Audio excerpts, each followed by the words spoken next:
Dr. Dolittle learns animal language from the story of Dr. Dolittle by Hugh Lofting. Once upon a time, many years ago, when our grandfathers were little children, there was a doctor. His name was Dolittle, John Dolittle, MD, MD. That means he was a proper doctor and knew a whole lot. He lived in a little town called Puddleby on the marsh. His sister, Sarah Dolittle, was housekeeper for him. The doctor was very fond of animals and kept many kinds of pets. Besides the goldfish in the pond at the bottom of his garden, he had rabbits in the pantry, white mice in his piano, a squirrel in the cupboard, and a hedgehog in the cellar. He had a cow with a calf too, and an old lame horse 25 years of age, and chickens and pigeons, and 2 lambs, and many other animals. But his favourite pets were Dab Dab the duck, Jip the dog, Gub Gub the baby pig, Polynesia the parrot, and the owl Toot Toot. One day when an old lady with rheumatism came to see the doctor, she sat on the hedgehog, who was sleeping on the sofa, and never came to see him any more. Then his sister Sarah Dolittle came to him and said, "John, how can you expect sick people to come and see you when you keep all those animals in the house?" "But I like the animals better than the sick people," said the doctor. "You are ridiculous," said his sister, and walked out of the room.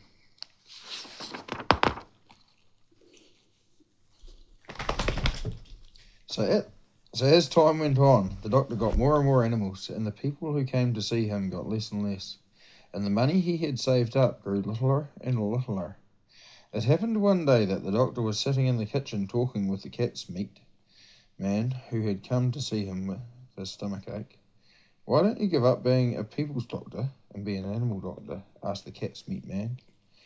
The parrot Polynesia was sitting in the window looking out at the rain, singing a sailor song to herself. She stopped singing and started to listen. "You see, Doctor," Cat's Meat Man went on, "you know all about animals, much more than what these here vets do.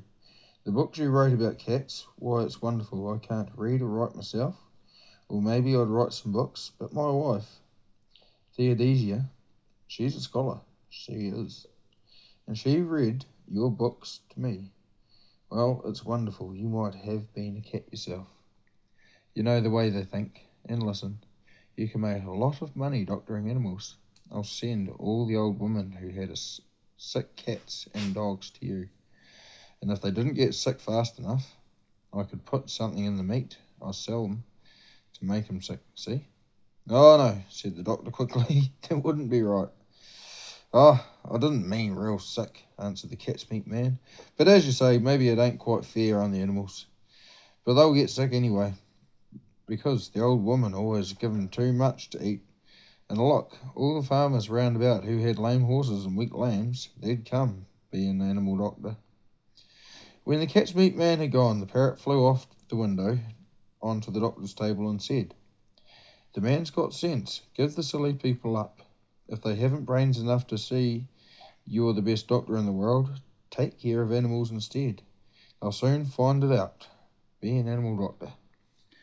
"Ah, there are plenty of animal doctors," said John Dolittle, putting the flower pots outside on the windowsill, still to get the rain.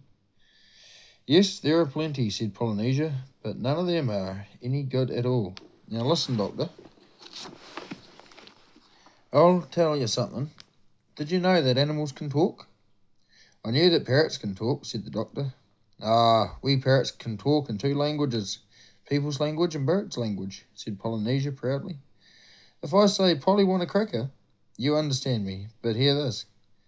Kaka oi fifi." "Good gracious," cried the doctor. "What does that mean?" "That means, 'Is the porridge hot yet?' in bird language." "My, you don't say so," said the doctor. "You never talked like that to me before." "What would have been the good?" said Polynesia, dusting some crumbs off her left wing. "You wouldn't have understood me if I had." "Tell me some more," said the doctor, all excited. He rushed over to the dresser drawer and came back with a butcher's book and a pencil.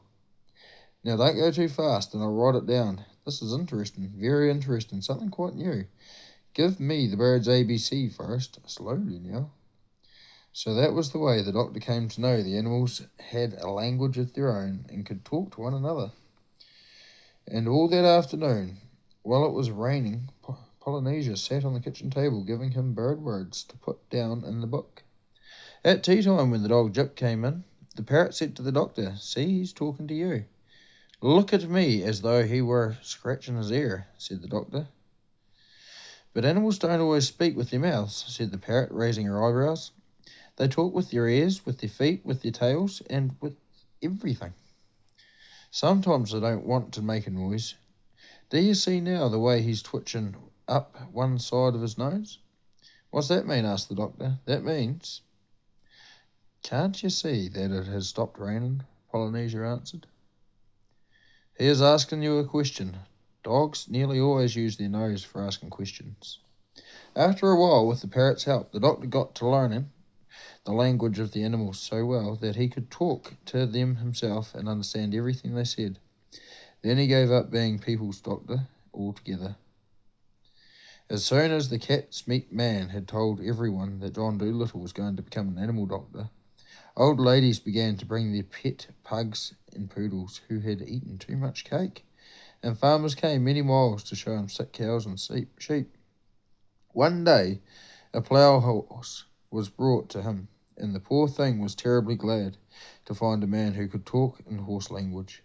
"You know, doctor," said the horse, "that vet over the hill knows nothing at all. He has been treating me 6 weeks now for spavins. What I need is spectacles. I am going blind in one eye. There's no reason why horses shouldn't wear glasses, the same as people, but that stupid man over the hill never even looked at my eyes. He kept on giving me big pills. I tried to tell him, but he couldn't understand a word of horse language. What I need is spectacles." Of course, said the doctor. "I'll get you some at once." "I would like a pair like yours," said the horse, "only green. They'll keep the sun out of my eyes while I'm ploughing the 50-acre field." "Certainly," said the doctor. "Green ones you shall have." "You know the trouble is, sir," said the plough horse, as the doctor opened the front door to let him out. "The trouble is that anybody thinks he can doctor animals just because the animals don't complain. As a matter of fact, it takes a much cleverer man to be a really good animal doctor than it does to be a good people's doctor. My farmer's boy thinks he knows all about horses, and he has got as much brain as a potato bug. He tried to put a mustard plaster on me last week."